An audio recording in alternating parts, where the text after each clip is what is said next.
தந்தை மகன் தூயாவியாரின் பெயராலே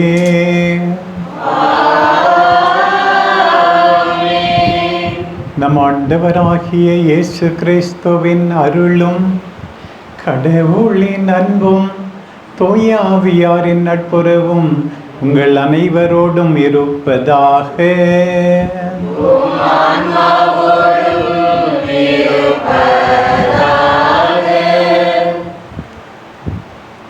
ஆண்டவர் இயேசு கிறிஸ்துவில் மிகவும் பிரியமான சகோதர சகோதரிகளே, பீட சிறுவர்களே, சிறுமிகளே, தந்தை எட்வின் அவர்களே, அரசிப்பாளையம் பெருமாள் தெருவில் இருக்கிற இந்த புனித அந்தோணியார் சிற்றாலயத்தில் முதல் முறையாக திருப்பலி நிறைவேற்றுவதிலே நான் மிகவும் மகிழ்ச்சி அடைகிறேன்.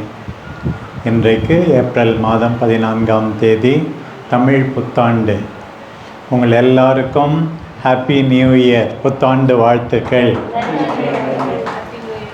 இந்த திருப்பலியின் அருளால் இந்த பகுதியில் வசிக்கிற நீங்கள் எல்லாரும், இன்னும் மற்ற நம்பிக்கையாளர்களும், நமக்கு தெரிந்தவர்களும் உடலிலும் உள்ளத்திலும் நலமே வாழ, அவர்கள் இதய ஆவல்கள் எல்லாம் நிறைவேற்றப்பட நான் ஒப்பு கொடுக்கிறேன்.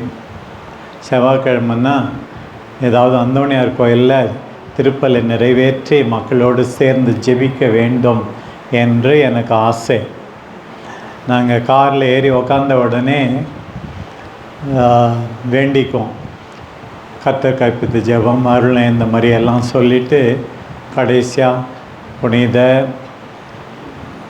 அன்னை மரியாவே, புனித சூசேப்பரே, புனித அந்தோணியாரே, புனித கிறிஸ்டோஃபரே என்றெல்லாம் சொல்லிவிட்டு தான் ஒவ்வொரு முறையும் ஆயர் காரிலே பயணம் செய்வார். எனவே அந்தோணியாருக்கு ஒரு சிறப்பான இடம் உண்டு. உங்களுக்கும் அந்தோணியார் மீது நிறைய பக்தி. எனவே புனித அந்தோணியார் வழியாக உங்கள் எல்லாருக்கும் இறைவனின் ஆசீர் கிடைக்க வேண்டும் என்று வாழ்த்துகிறேன்.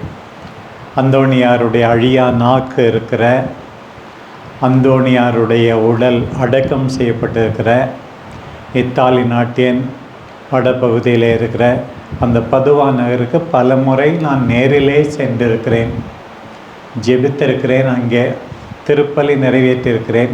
இத்தாலி மொழியிலே திருப்பலி நிறைவேற்றி இத்தாலி மொழியிலேயே மறைவுரையும் வழங்கியிருக்கிறேன். அதெல்லாம் எனக்கு நினைவுக்கு வருகிறது. எந்த விதத்திலும் நம்முடைய சிற்றாலயம் குறைவல்ல. அந்த புனித அந்தோணியாரின் பாதுகாவல், பரிந்து பேசுதல் உங்கள் எல்லாருக்கும் இருப்பதாக. நாம் எல்லாரும் நம்முடைய கடந்த கால பாவங்களுக்காக மனம் வருந்துவோம்.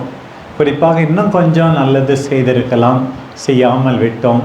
அதற்கெல்லாம் மனம் வருந்தி மன்னிப்பு கேட்டு ஏற்புடைய விதத்தில் நம்முடைய பேராலய பங்கிற்காகவும் இங்கே இருக்கிற மக்களுக்காகவும் எல்லாருக்காகவும் நம்முடைய வேண்டுதலை சமர்ப்பிப்போம்.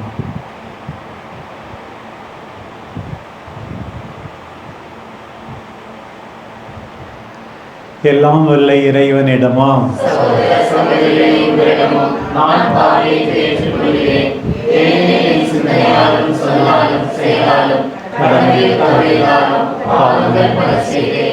என் பாவமே, என் பாவமே, என் பெரும் பாவமே. ஆகையால் எப்பொழுதும் கன்னியான புனித மரியாதையும் வானதூத புனித அனைவரையும் சகோதர சகோதரிகளையும் உங்களையும் நம் தேவனாகிய ஆண்டவரிடம் எனக்காக வேண்டிக் கொள்ள மன்றாடுகிறேன். எல்லாம் வல்ல இறைவன் நம் மீது இரக்கம் வைத்து நம் பாவங்களை மன்னித்து நம்மை நிலையான வாழ்வுக்கு அழைத்து செல்வாராக. ஆண்டவரே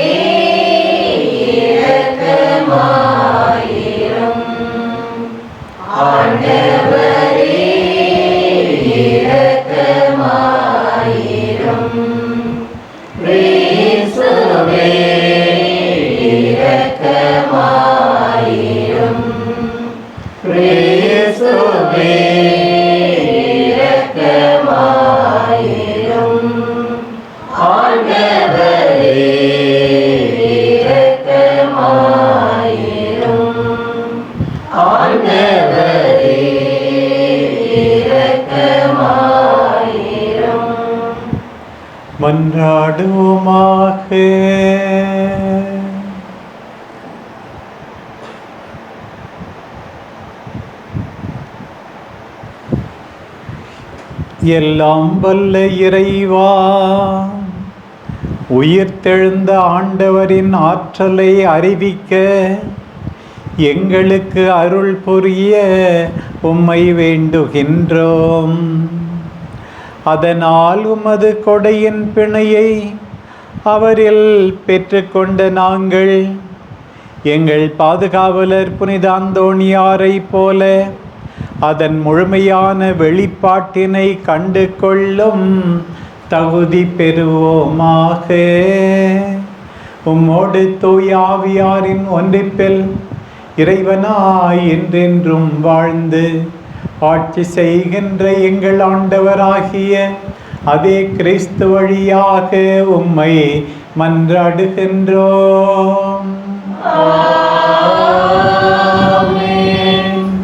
திருத்தூதர் பணிகள் நூலிலிருந்து வாசகம். அதிகாரம் 4, இறைவசனங்கள் 32-37 முடிய. அந்நாள்களில் நம்பிக்கை கொண்ட மக்கள் அனைவரும் ஒரே உள்ளமும் ஒரே உயிருமாயிருந்தனர். அவர்களுள் எவரும் தமது உடைமைகளை தம்முடையதாக கருதவில்லை. எல்லாம் அவர்களுக்கு பொதுவாயிருந்தது. திருத்தூதர் அனைவரும் ஆண்டவர் இயேசு உயிர்த்தெழுந்தார் என மிகுந்த வல்லமையோடு சான்று பகர்ந்து வந்தனர். அவர்கள் அனைவரும் மக்களின் நல்லெண்ணத்தை மிகுதியாக பெற்றிருந்தனர். தேவையில் உழல்வோர் எவரும் அவர்களுள் காணப்படவில்லை. நிலபுலங்களை அல்லது வீடுகளை உடையோர் அவற்றை விற்று அந்த தொகையை கொண்டு வந்து திருத்தூதருடைய காலடியில் வைப்பர். அது அவரவர் தேவைக்கு தக்கவாறு பகிர்ந்து கொடுக்கப்படும். சைப்ரசு தீவை சேர்ந்த யோசேப்பு என்னும் லேவியர் ஒருவர் இருந்தார். இவருக்கு திருத்தூதர்கள் ஊக்குவிக்கும் பண்பு கொண்டவர் என பொருள்படும் பர்னபா என்ற பெயரை கொடுத்திருந்தார்கள். அவர் தமது நிலத்தை விற்று அந்த பணத்தை கொண்டு வந்து திருத்தூதர்களது காலடியில் வைத்தார். இது ஆண்டவர் வழங்கும் அருள்வாக்கு. மதிலுரை பாடல் பல்லவி. ஆண்டவர் ஆட்சி செய்கின்றார், மாட்சியை ஆடையாய் அணிந்துள்ளார். ஆண்டவர் ஆட்சி செய்கின்றார், மாட்சியை ஆடையாய் அணிந்துள்ளார். ஆண்டவர் ஆட்சி செய்கின்றார், அவர் மாட்சியை ஆடையாய் அணிந்துள்ளார். ஆண்டவர் வல்லமையை கச்சையாக கொண்டுள்ளார். பல்லவி. ஆண்டவர் ஆட்சி செய்கின்றார், மாட்சியை ஆடையாய் அணிந்துள்ளார். பூவுலகை அவர் நிலைப்படுத்தினார், அது அசைவுறாது. உமது அரியணை தொடக்கத்திலிருந்தே நிலை பெற்றுள்ளது. நீர் தொன்று தொட்டே நிலைத்துள்ளீர். பல்லவி.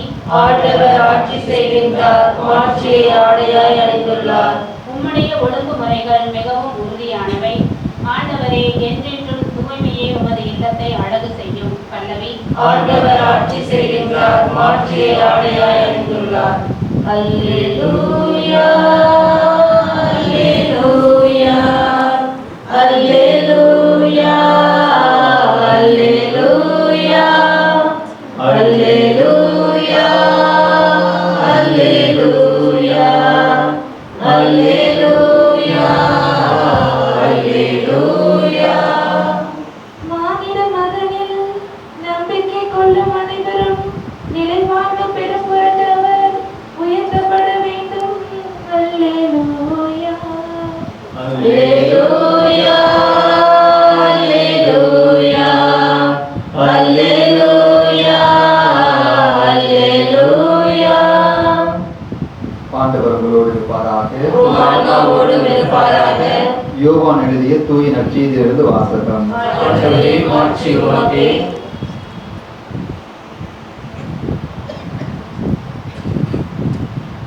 அக்காலத்தில் இயேசு நிக்கதேமிடம் கூறியது, நீங்கள் மறுபடியும் பிறக்க வேண்டும் என்று நான் உமக்கு கூறியது பற்றி நீர் வியப்படைய வேண்டாம்.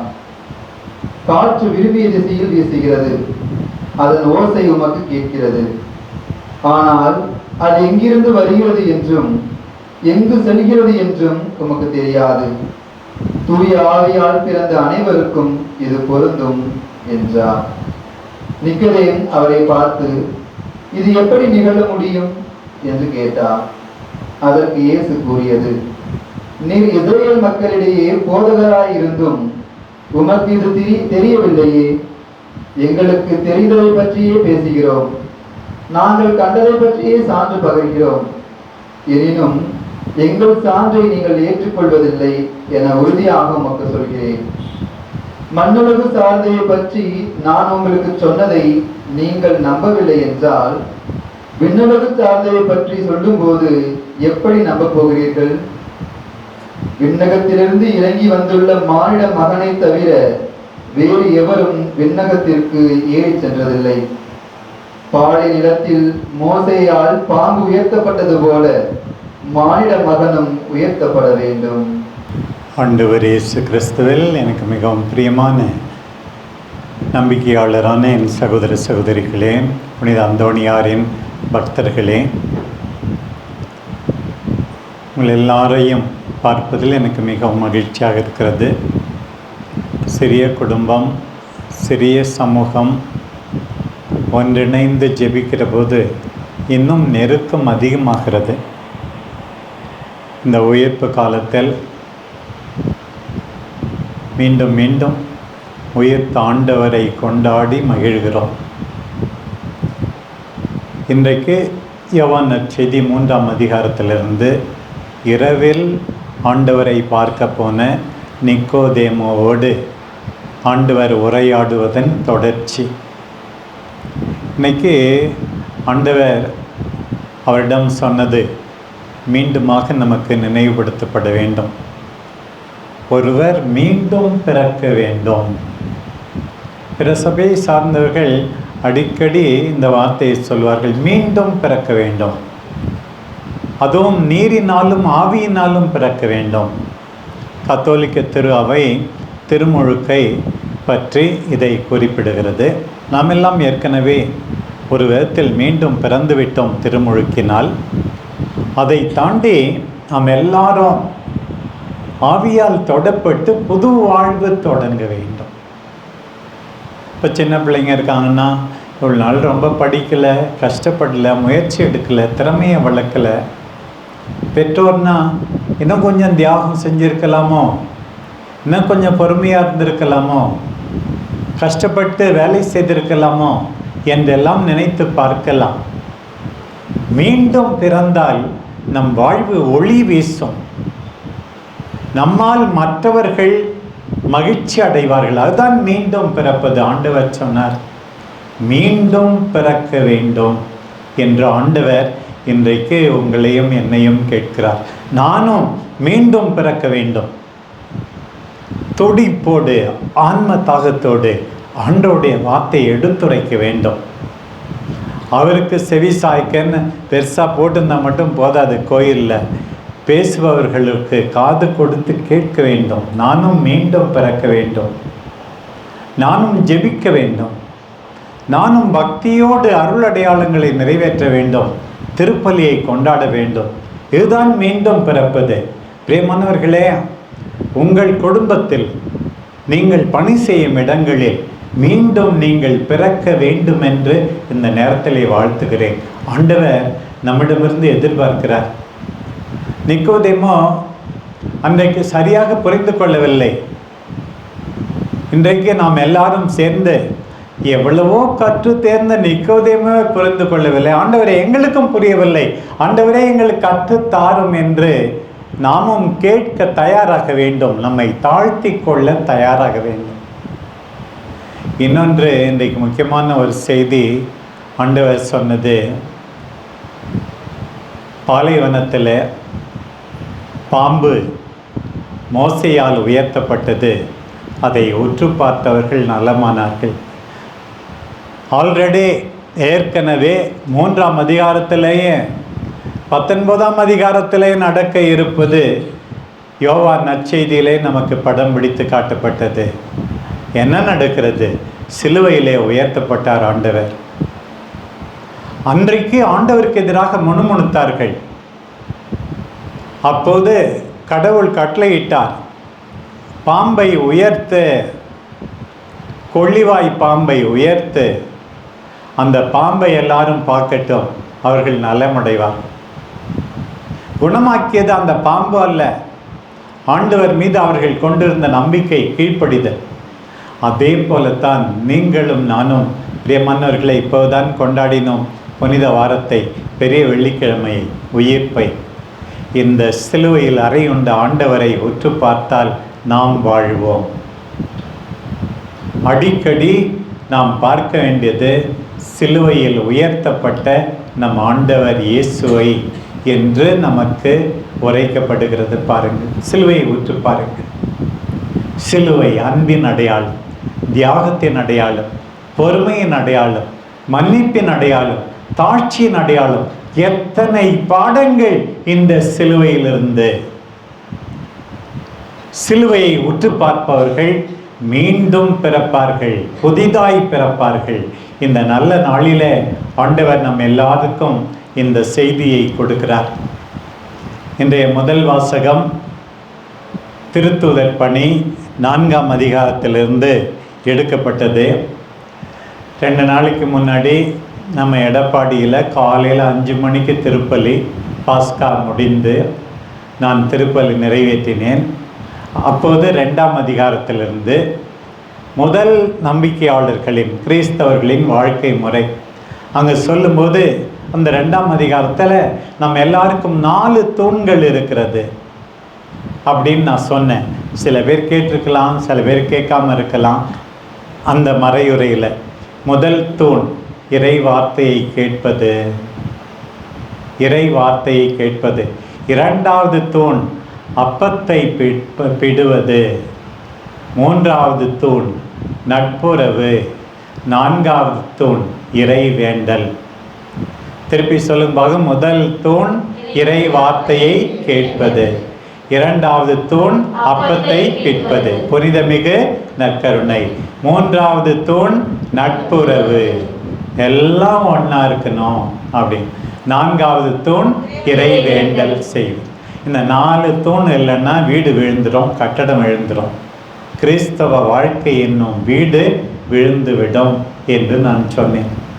அதன் தொடர்ச்சியாக 4ஆம் அதிகாரத்தில் அவர்களுடைய வாழ்க்கை எப்படி இருந்ததாம் பாருங்கள். நம்பிக்கை கொண்ட மக்கள் அனைவரும் ஒரே உள்ளமும் ஒரே உயிருமாக இருந்தார்கள்.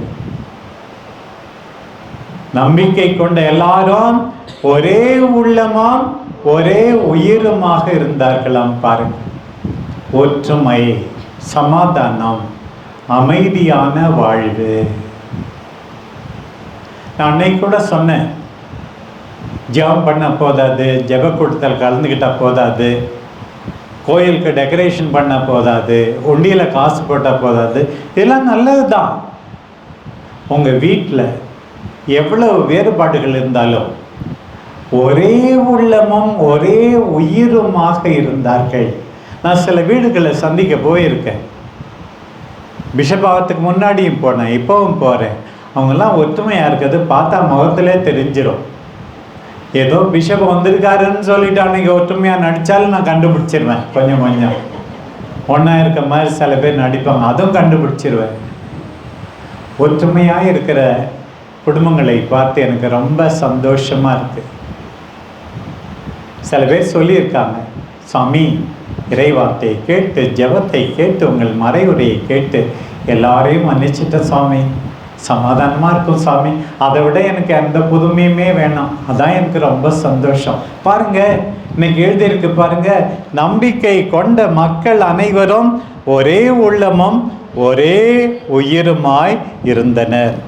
பாருங்க, அவர்களுள் எவரும் தமது உடைமைகளை தம்முடையதாய் கருதவில்லை, எல்லாம் அவர்களுக்கு பொதுவாய் இருந்தது. சில வீட்டில் ட்ரெஸ் இருக்கும் விதவிதமாக, ஏறக்குறைய சில ட்ரெஸ்ஸு எல்லாருக்கும் பொருந்தும். அக்காவும் போட்டுக்கலாம் சுடிதாரு, தங்கச்சியும் போட்டுக்கலாம். சில அக்கா தங்கச்சி தாராளமாக கொடுத்துருவாங்க. சில பேர் சண்டை உடனே, ஏன் என் துணியை தொட்ட, எடுத்த, அயன் பண்ணி வச்சுருந்தா மடிப்பை களைச்சிட்ட அப்படின்னு சண்டை போடுற கூட்டம்லாம் இருக்குது பாருங்க. ஒரு நாள் போட்டுக்கிட்டுமே, நான் ஒரு நாள் கட்டிக்கிறேம்மா, அப்புறம் என் புடவை எடுத்துக்கம்மா, இப்படி எத்தனையோ தாய்மார்கள் தாராளமாக இருக்கிறார்கள். பொதுவாக இருந்தது. நான் சொல்லுவேன் அடிக்கடி, from each according to his her ability. ஒவ்வொருவரிடமும் இருந்தும் அவருடைய திறமைக்கேற்றவாறு குடும்பத்துக்கு கொடுக்க வேண்டும். ஒவ்வொருவரும் அவர்களுடைய தேவைக்கேற்றவாறு பெற்றுக்கொள்ள வேண்டும். According to your need, you will receive from the family.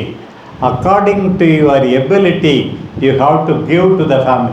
நான் தானே அதிகம் சம்பாதிச்சேன், அதனால் எனக்கு மட்டும் 10,000 போட்டு ட்ரெஸ்ஸு. நீயும் ஒன்றுமே சம்பாதிக்கலை, ஏதாவது கிழிஞ்சதை கட்டிக்கோ, நீ போ, பழசை ஏதாவது ட்ரெஸ் பண்ணிக்க போ, அப்படி நம்ம சொல்லக்கூடாது. பாருங்கள், நம்பிக்கை கொண்டோரோட எப்படி இருந்தார்களாம் பாருங்கள். எல்லாம் பொதுவாக இருந்தது. பாருங்கள், தொடர்ந்து திருத்தூதர் அனைவரும் ஆண்டவர் இயேசு உயிர்த்தெழுந்தார் என மிகுந்த வல்லமையோடு சார்ந்து பகர்ந்து வந்தார்கள். அவர்கள் அனைவரும் மக்களின் நல்லெண்ணத்தை மிகுதியாக பெற்றிருந்தார்கள். பாருங்க, நம்மை சுற்றி மற்ற நம்பிக்கையாளர் இருக்காங்க. அவங்களுடைய நல்லெண்ணம் நமக்கு இருக்கிறதா? இருக்கும் விதத்திலே நாம் வாழ வேண்டும். அன்போடு, கனியோடு, அக்கறையோடு. சாப்பிட்டீங்களா? டயர்டாக இருக்கீங்களா? இன்னும் குழம்பு வைக்க முடியலையா? பரவாயில்ல, கொஞ்சம் ரைஸ் மட்டும் செய்யுங்க, என் வீட்டில் மீதி குழம்பு இருக்கு, கொடுக்கறது. அக்கறை காண்பிப்பது, பகிர்ந்து கொள்வது. இதை தொடர்ந்து மீண்டும் அந்த பொதுவாக இருப்பது, பகிர்ந்து கொள்வது எவ்வளோ அழகாக இருக்குது பாருங்க. தேவையில் உழல்வோர் எவரும் அங்கு காணப்படவில்லை. தேவையில் இருப்போர் யாருமே அங்கு காணப்படவில்லை. எல்லாரும் நிறைய நிலபுலங்கள் இருந்தால் அல்லது வீடுகளை உடையோர் அவற்றை விற்று அந்த தொகையை கொண்டு வந்து திருத்தூதருடைய காலடியில் வைப்பர். அது தேவைக்கு ஏற்றவாறு பகிர்ந்து கொடுக்கப்படும். உதாரணமாக நம்முடைய பேராலய பங்கு மற்ற பங்குகளோடு ஒப்பிட்டு பார்க்கும்போது கொஞ்சம் வசதி தானே, வசதியாக இருக்கா இல்லையா? சில பேர் நினச்சிக்கிறாங்க, பேராலய பங்கா, இங்கே உண்டியில் வர காசு ஜனங்க கொடுக்கறது எல்லாம் பேராலயத்துக்கு தான். அப்போ பிஷப்பு மற்ற பங்கெல்லாம் பார்க்கணுமா, பார்க்கறது இல்லையா? பார்க்கணும். சில பங்கில் ஞாயிற்றுக்கிழமை எல்லாம் சேர்ந்து உண்டியலில் போடுறது 100 ரூபாயை தாண்டாது, 50 ரூபாயை தாண்டாது. நம்ம ஊரில் ஒருத்தவங்களே 100 ரூபா போட்டுருவாங்க. இங்கே என்ன சொல்லியிருக்கு? தெளிவாக சொல்லியிருக்கு. எல்லாரும் திருத்தூதருடைய காலடியில் வைத்தார்கள், தேவைக்கு ஏற்றவாறு பகிர்ந்து கொடுப்பார்கள். பகிர்ந்து கொடுப்பார். இதுதான் நம்பிக்கையாளர்களுடைய வாழ்க்கை முறையாம். இந்த கான்டெக்ஸ்டில் தான் சொல்லியிருக்கு. பர்னபான்னு ஒருத்தவர் இருந்தார். அவர் தன்னுடைய நிலபரத்தெல்லாம் விற்று, அவர் பேரே உற்சாகப்படுத்துபவர், ஊக்குவிப்பவர். உங்கள் இதில் பார்த்தீங்கன்னா, யூடியூப்பில் பார்த்தீங்கன்னா பர்னபாவை பற்றி நான் வச்ச 2-3 பிரசங்கம் இருக்கும். கேட்டால் அவ்வளோ அருமையாக இருக்கும். இன்றைக்கி நான் அவரை பற்றி வைக்கல, இன்றைக்கி ஒரே ஒரு வசனம் மட்டும் வருது. இந்த பர்னபா நல்லவர், உற்சாகம் ஊட்டுபவர். அவர் தன்னுடைய நிலப்புலங்களை விற்று திருத்தூதர்களிடம் கொடுத்தார் அப்படின்னு இன்றைய முதல் வாசகம் முடியுது பாருங்கள். ஒரு பக்கம் பிரியமானவர்களே, நாம் எல்லாரும் புதிதாய் பிறக்க வேண்டும், தாராளமாய் இருக்க வேண்டும், நல்லது செய்ய வேண்டும், திருத்தூதர்களுடைய வாழ்க்கை முறையை நினைவில் கொள்ள வேண்டும். நான் சொன்ன மாதிரி 4 தூண்களை நாம் ஒருபோதும் மறந்துவிடக்கூடாது. ஆண்டவருக்கு சாட்சி சொல்ல நாம் மறந்துவிடக்கூடாது. தேவையில் இருப்பவர்கள் நம் மத்தியிலே யாரும் இல்லாத அளவுக்கு பகிர்ந்து கொள்கின்ற தாராள மனத்தை நாம் எல்லாரும் பெற்றுக்கொள்ள வேண்டும். இன்றைக்கு ஆண்டவர் அதைத்தான் எதிர்பார்க்கிறார். புனித அந்தோணியார் ஆண்டவருடைய வார்த்தையை வாசித்தார், ஜெபித்தார், புனிதமிகு நற்கருணை பலியை கொண்டாடினார், நட்புறவை பேணி வளர்த்தார். நாமும் அவரை போல வாழ இந்த திருப்பலியின் அருள் நம் எல்லாருக்கும் துணை செய்வதாக புனித அந்தோணியாரே எங்களுக்காக வேண்டிக் கொள்ளும். ஆமேன். பிதாவே, அனைத்தையும் நான் உம்மிடம் ஒப்படைக்கின்றேன். என் அறிவு, ஆற்றல், திறமைகளை உம்மிடம் ஒப்படைக்கின்றேன். என் தொழில் தொழில்கள் வியாபாரம் அனைத்தையுமே உம்மிடம் ஒப்படைக்கின்றேன். அப்பா பிதாவே, அனைத்தையும் நான் உம்மிடம் ஒப்படைக்கின்றேன். அன்பார்ந்தவர்களே, என்னுடையதும் உங்களுடையதுமான இப்பலி எல்லாம் வல்ல தந்தையாகிய இறைவனுக்கு ஏற்றதாகும்படி மன்றாடுங்கள். ஆண்டவர் தமது பெயரின் புகழ்ச்சிக்காகவும் மாட்சிக்காகவும் நமது நன்மைக்காகவும் உமது திருவுருவை அனைத்து நலன்களுக்காகவும் உமது கையில் ஏற்றுக்கொள்வாராக. ஆண்டவரே, இப்பாஸ்கா மறை நிகழ்வுகள் வழியாக எங்களை என்றும் அக்களிக்கச் செய்திட உம்மை வேண்டுகின்றோம். அதனால் நாங்கள் தொடர்ந்து புரியும் பரிகாரச் செயல் எங்களுக்கு முடிவில்லா பேரின்பத்தின் காரணமாய் அமைவதாக. எங்கள் ஆண்டவராகிய கிறிஸ்து வழியாக உம்மை மன்றாடுகின்றோம்.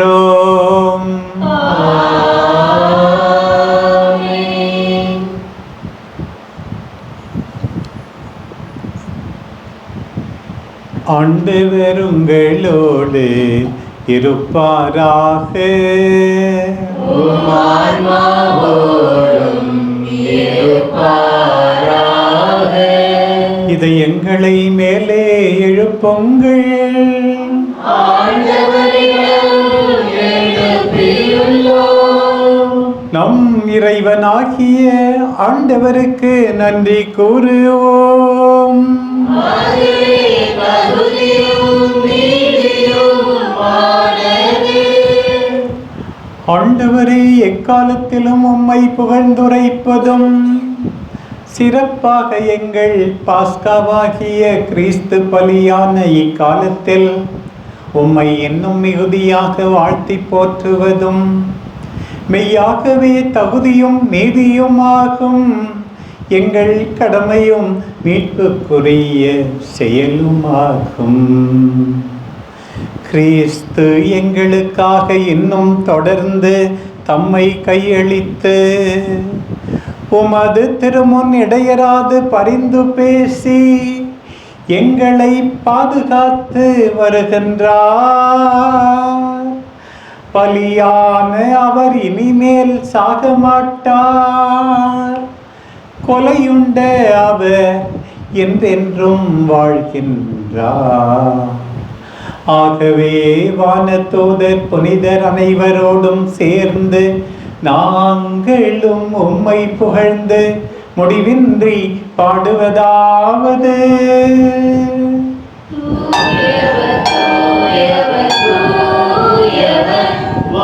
வான்படைகளின் கடவுளாம் ஆண்டவர், விண்ணகமும் மண்ணகமும் உமது மாட்சியால் நிறைந்துள்ளன. உன்னதங்களிலே ஓசன்னா, உன்னதங்களிலே ஓசன்னா. ஆண்டவர் பெயரால் வருகிறவர் ஆசி பெற்றவர். உன்னதங்களிலே ஓசன்னா, உன்னதங்களிலே ஓசன்னா. ஆண்டவரே, நீர் மெய்யாகவே தூயவர், தூய்மை அனைத்துக்கும் ஊற்று. ஆகவே உம்முடைய ஆவியை பொழிந்து இக்காணிக்கைகளை தூய்மைப்படுத்த உம்மை வேண்டுகிறோம்.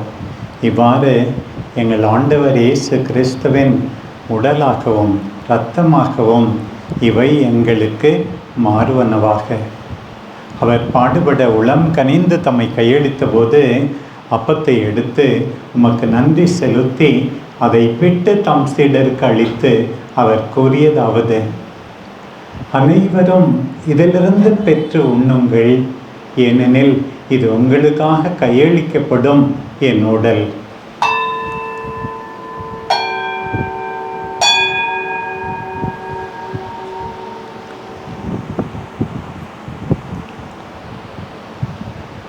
அவளுமே இரவு விருந்தை அருந்திய பின் கிண்ணத்தையும் எடுத்து மீண்டும் உமக்கு நன்றி செலுத்தி தம் சீடர்களுக்கு அளித்து அவர் கூறியதாவது: அனைவரும் இதிலிருந்து பெற்று பருகுங்கள், ஏனெனில் இது புதிய நிலையான உடன்படிக்கைக்குரிய என் இரத்தத்தின் கிண்ணம். இது பாவ மன்னிப்புக்கென்று உங்களுக்காகவும் பலருக்காகவும் சிந்தப்படும். இதை என் நினைவாக செய்யுங்கள்.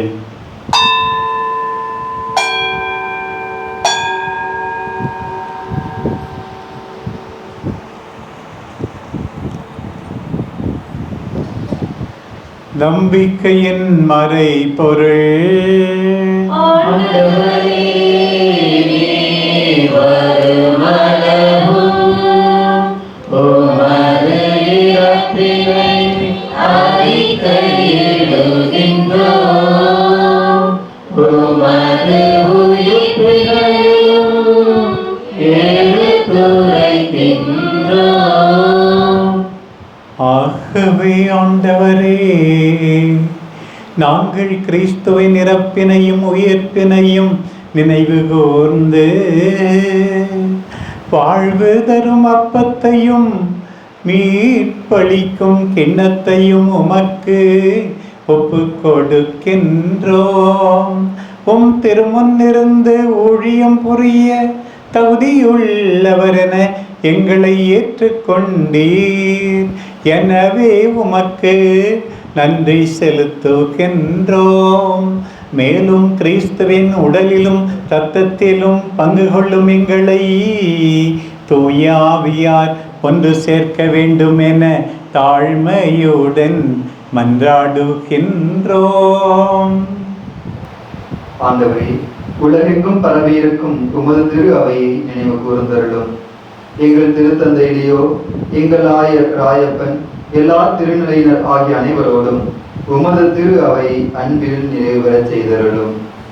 மேலும் உயிர்த்தெழும் எதிர்நோக்குடன் துயில் கொள்ளும் எங்கள் சகோதரர் சகோதரிகளையும் இன்று நாங்கள் நினைவு கூறுகின்ற அந்தோணிசாமி என்னும் அடியாரையும் இறந்தோர் அனைவரையும் இரக்கத்துடன் நினைவு கூர்ந்து உமது திருமுக ஒளியினுள் ஏற்றருளும். எங்கள் அனைவர் மீதும் இரக்கமாயிரும். கடவுளின் கன்னித்தாயான புனித மரியா, அவருடைய கணவரான புனித யோசேப்பு, புனித திருத்தூதர்கள், இவ்வுலகில் உமக்கு உகந்தவராய் இருந்தோர் ஆகிய புனிதர் அனைவருடனும் நாங்கள் நிலை வாழ்வில் பங்கு கொள்ளும் தகுதி பெற்று உம் திருமகன் இயேசு கிறிஸ்து வழியாக உம்மை புகழ்ந்தேத்து மரமருள உம்மை மன்றாடுகின்றோம். இவர் வழியாக இவரோடு இவரில் எல்லாம் வல்ல இறைவனாகிய தந்தையே, தூய ஆவியாரின் ஒன்றிப்பில் எல்லா புகழும் மாட்சியும் என்றென்றும் உமக்கு உரியதே.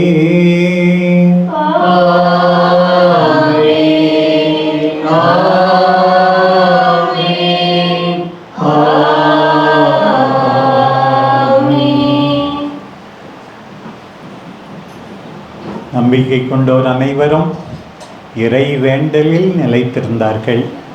நாம் எல்லாரும் முக்கியமான விதத்தில் இறை வேண்டல் செய்வது ஆண்டவரே கற்றுக் கொடுத்த இந்த மன்றாட்டை ஜெபிப்பதன் வழியாக. எனவே நம்பிக்கையோடு, பாசத்தோடு, தாழ்ச்சியோடு, விடாமுயற்சியோடு நம்முடைய மன்றாட்டுக்களை இப்போது எல்லாரும் சேர்ந்து ஜெபிப்போம். விண்ணுலகில் இருக்கிற எங்கள் தந்தையே, உமது பெயர் தூயதென போற்றப் பெறுக. உமது ஆட்சி வருக. உமது திருவுளம் விண்ணுலகில் நிறைவேறுவது போல மண்ணுலகிலும் நிறைவேறுக. எங்கள் அன்றாட உணவை இன்று எங்களுக்கு தாரும். எங்களுக்கு எதிராக குற்றம் செய்வோரை நாங்கள் மன்னிப்பது போல எங்கள் குற்றங்களை மன்னியும். எங்களை சோதனைக்கு உட்படுத்தாதேயும், தீமையிலிருந்து எங்களை விடுவித்தருளும். ஆண்டவரே, தீமை அனைத்திலிருந்தும் எங்களை விடுவித்து எங்கள் வாழ்நாளில் அமைதியை கனிவுடன் அருள உம்மை மன்றாடுகிறோம். உமது இரக்கத்தின் உதவியால் நாங்கள் பாவத்திலிருந்து எப்போதும் விடுதலை பெற்று யாதொரு கலக்கமும் இன்றி நலமாயிருப்போமாக. நாங்கள் எதிர்நோக்கியிருக்கும் பேரின்பத்துக்காகவும் என் மீட்பராம் இயேசு கிறிஸ்துவின் வருகைக்காகவும் காத்திருக்கின்றோம். ஏனெனில் ஆட்சியும் வல்லமையும் மாட்சியும் என்றென்றும் உமதே. ஆண்டவராகிய இயேசு கிறிஸ்துவே, அமைதியை உங்களுக்கு விட்டு செல்கிறேன், என் அமைதியையே உங்களுக்கு அளிக்கிறேன் என்று உம் திருத்தூதர்களுக்கும் எங்களுக்கும் மொழிந்தீரே. எங்கள் பாவங்களை பாராமல் உமது திரு அவையின் நம்பிக்கையே கண்ணோக்கி உமது திருவுளத்துக்கு ஏற்ப அதற்கு அமைதியையும் ஒற்றுமையையும் தந்தருள்வீராக. என்றென்றும் வாழ்ந்து ஆட்சி செய்கின்றவர் நீரே. ஆமென். ஆண்டவருடைய அமைதி உங்கள் அனைவரோடும் என்றும் இருப்பதாக. உம் ஆன்மாவோடும் இருப்பதாக.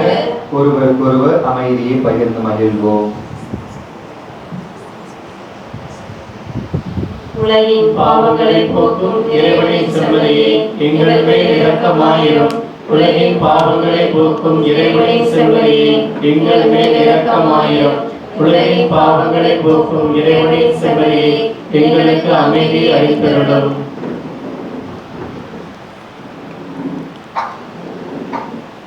இதோ இறைவனின் செம்மறி, இவரே உலகின் பாவங்களை போக்குகின்றவர். இவரை உற்று பார்ப்பவர்கள், இவரில் நம்பிக்கை கொண்டிருப்பவர்கள், ஒன்றாயிருப்பவர்கள், பகிர்ந்து கொள்பவர்கள், இத்திருவிருந்திலே பங்கு கொள்கிறவர்கள் எல்லாரும் எவ்வளவோ பேறு பெற்றவர்கள்.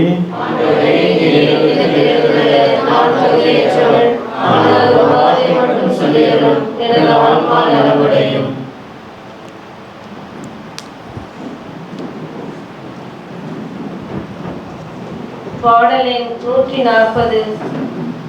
அதிசயங்கள் செய்கிறவர் நம் அருகில் இருக்கிறார். அற்புதங்கள் செய்கிறவர் என்றும் நமக்குள் வசிக்கிறார். அதிசயங்கள் செய்கிறவர் நம் அருகில் இருக்கிறார். அற்புதங்கள் செய்கிறவர் என்றும் நமக்குள் வசிக்கிறார். தண்ணீரை இரத்தமாய் மாற்றினார் அதிசயம். எகிப்து தண்ணீரை இரத்தமாய் மாற்றினார் அதிசயம். வெறும் தண்ணீரை திராட்சைரசமாய் மாற்றினார் அதிசயம். வெறும் தண்ணீரை திராட்சைரசமாய் மாற்றினார் அதிசயம்.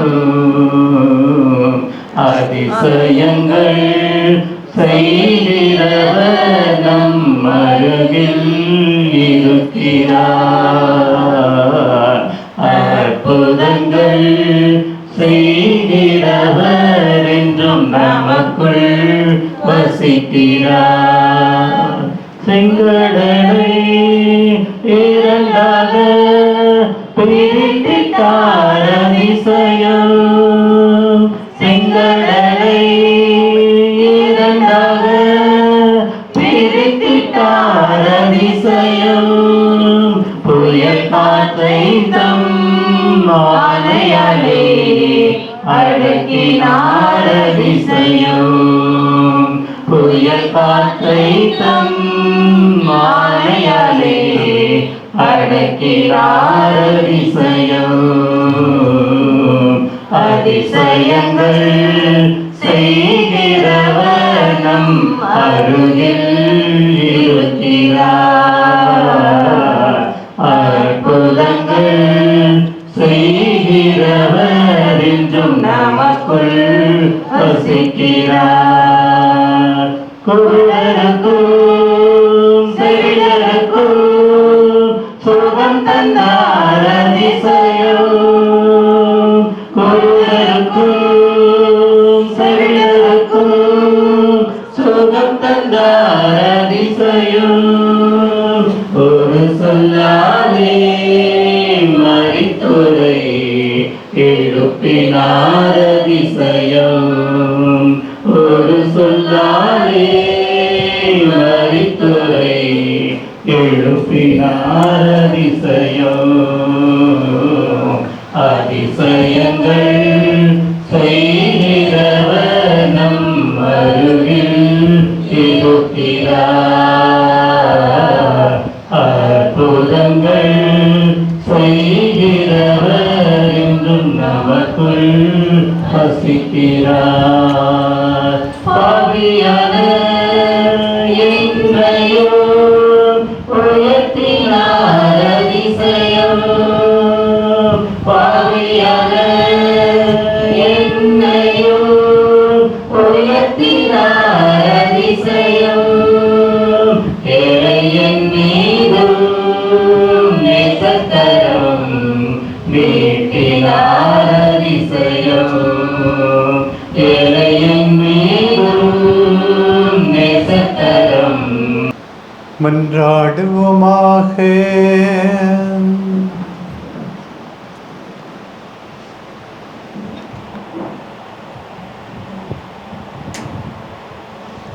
ஆண்டவரே, நாங்கள் பொரியும் வேண்டல்களுக்கு செவி சாய்த்தருளும்.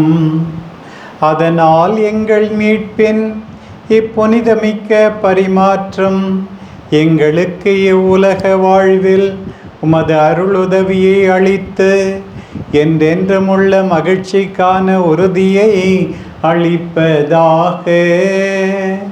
எங்கள் ஆண்டவராகிய கிறிஸ்து வழியாக உம்மை மன்றாடுகின்றோம்.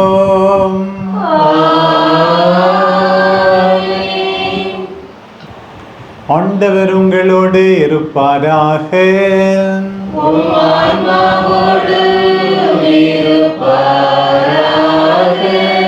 ஆண்டவருடைய பெயர் போற்றப்படுவதாக. என்றும் என்றும் போற்றப்படுவதாக. ஆண்டவருடைய பெயராலே நமக்கு உதவி உண்டு.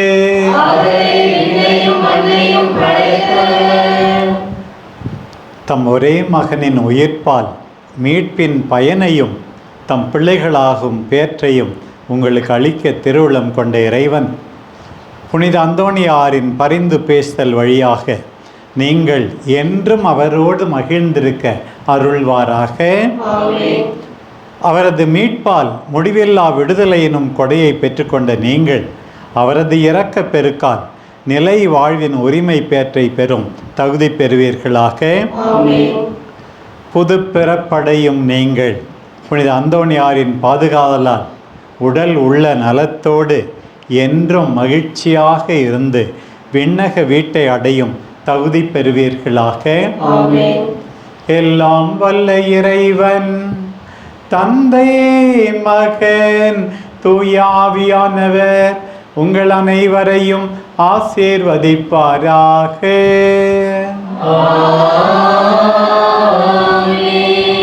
அந்தோணியாரின் பரிந்துரையால் நல்வாழ்வு வாழ சென்று வாருங்கள்.